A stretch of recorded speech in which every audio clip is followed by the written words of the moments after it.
Hi, this is Corey with Pinecone AI. In today's video, we will be introducing dashboards and reporting. In Pinecone AI, dashboards are constantly updated to give you the most up-to-date information about your organization, including revenue items that you are bringing in, fee coverage, any revenue that might be at risk, including memberships that could be expiring if you're a membership-based organization, and the like. We'll also cover how you can use built-in reporting templates that you can customize and then set to be scheduled to be sent to individuals within and outside your organization. This is most useful if you have a report that you would like to send to volunteers to be able to determine who is a member or not. Or maybe you want to send a revenue reconciliation report out to your bookkeeper. You might even want to have a report emailed to you as a nonprofit administrator, executive director, admissions director, or even development director on a weekly basis, just to give you a recap of everything that happened in the past prior period. To begin, from your dashboard, navigate down to reporting, and you'll immediately land onto the reporting dashboard. At a glance, you'll be able to see any attention grabbing items for you. So this is telling me that my attention is needed for 26 memberships expiring within the next 30 days. I can get a look at a glance view of all the cards that are showing me insights and analytical information around my revenue events that are coming into Pinecone AI. I then have a revenue and giving view showing my net revenue trend, as well as a payment mix broken out within my specific settings for this organization. And if membership is enabled, which it is in my staging and testing org, I can see my membership health, memberships by tier, campaign progress, donor life cycles, giving by source, and the like.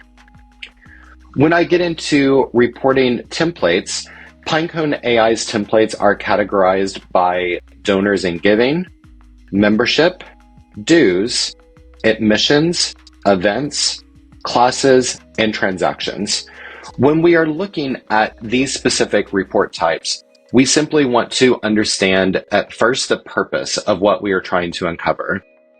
We've made this incredibly easy with Pinecone AI so that you can get a review of the report content before you actually click in to rerun it completely. So here we have last year, but unfortunately not this year reporting, some year, but unfortunately not this year, failed payments, first-time donors, and the likes. These reports give you a description. So last year, but unfortunately not this year, as donors who gave last fiscal year, but not yet this fiscal year. And these would be your key re-engagement targets. So I could simply click into that and then see all of the report information given. If I want to adjust the columns for this report, I have that capability. I can add in a phone number. I could add in a street address. I could choose to move these columns around live. There's no need to save this report or move it around to another screen. This is updating for me in real time. I then have the ability to save this as a template when I am ready and happy with my column, date, and any other filters that I would like to have.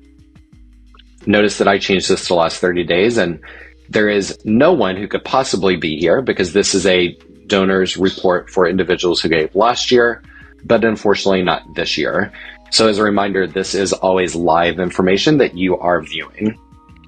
Once I've set my time relative targeting for the filter, as well as any columns, and then any other filters that I would like to have.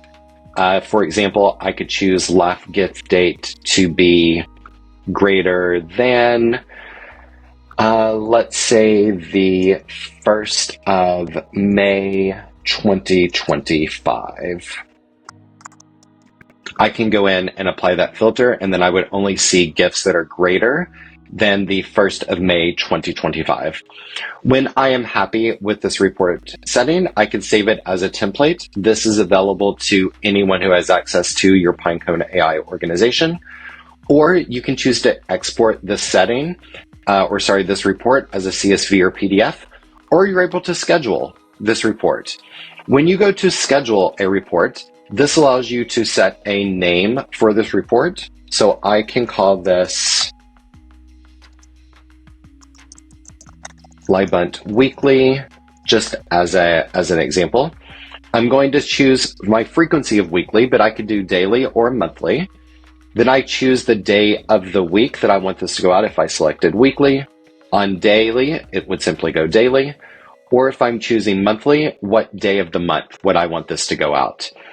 So in an example where you are looking for a revenue reconciliation report, you might want to choose the first of the month and have your date range set to the last calendar month. That would just be a great example for something that is a revenue reconciliation report.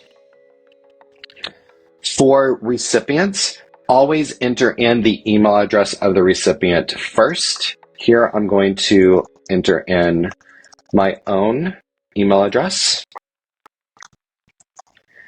And after you've entered in the email address, then you will put in the name. Note that once you have entered in the name and email address of the recipient, you'll need to select plus to lock in this recipient. If you have entered the recipient's information incorrectly, or if you are editing a scheduled report that already has recipients and you need to remove them, you could simply find the recipient named and X them out to eliminate them from receiving this report. I actually have a scheduled report already set up in my organization. This is Friday Morning Membership Renewals Review. This report is giving me all of the details for members who are coming up for renewal, and I am getting this report weekly on Friday morning at 7 a.m. If I want to pause the sending of this report, I can simply select pause, and the schedule has been paused. I can choose to restart it and make this active again, or I'm able to go in and simply delete and cancel this recurring report entirely. A note on some of our templates: when you are looking at the membership template, for example, and you're choosing lapsed members, if you want, you're able to set items around not having a recent renewal. So this is where a member has lapsed and they actually haven't come back to you within the prior 90 days. So these are key candidates for a win-back outreach. But if you wanted to change that listing, I could simply change that out, and then I could have my own filter that I would set for this specific report type. Going back to templates, I'm also able to look at all transactions, a payout reconciliation, or a payout transactions report. To cover these more specifically, for bookkeeping or accounting purposes, all transactions is every transaction that is across your entire revenue stream as a nonprofit organization. So this will show you all details of the transactions that have succeeded by default within your organization. So I have payment status here as succeeded. So I see the date, the donor name, email, the specific revenue stream, the campaign that revenue has been tied to, the payment method, the account entity. Again, this is for bank account or 501c routing purposes. The base amount, whether fees have been covered, gross amounts, tax, fees assessed, net, and status. To give you a concrete example of what this looks like, I'm going to sort my information, and I'm just going to do the last 30 days here. So in this example, I have a base amount of $125. The donor paid $8.16 in fee coverage. That made the gross payment $133.16. There was no tax associated with this item. I know that from the campaign. This is an event name campaign.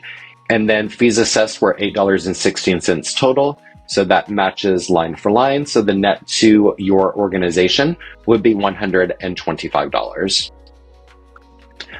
Also, we have payout reconciliation reports. This is every payout that is sent to your account directly from Stripe. This gives the payout ID, the overall status, the gross amount that has been paid, as well as the fees covered, fees assessed, refunds, adjustments, net deposited. If the transaction actually ties out completely, how many transactions total, unattributed, unreconciled fees, coverage unknown, etc. you're always able to click in and see the specific transactions that are listed. This is another report template that we have available. This is again going to be for your bookkeeper or your financial accountant's purposes, but you are always able to set these on a recurring schedule and have those sent out to your bookkeeper. You may also want to set up reports that go out to your board of directors on a recurring basis. This could be something specific to an event or a class. If you are a class-based organization where you're actually offering classes, either camps for adults, seniors, kids, and the like, or you have some type of educational programming, etc. You are also able to see any campaign relevant performance items. So if you wanted to send a campaign report to your board, just so that they understand where you are with your annual appeal and any events, they're able to see at a glance at a board level the total amount raised, the donor's average gift, goal progress, and the like. Again, columns are always able to be adjusted. That's it for our reporting capabilities module. Cheers.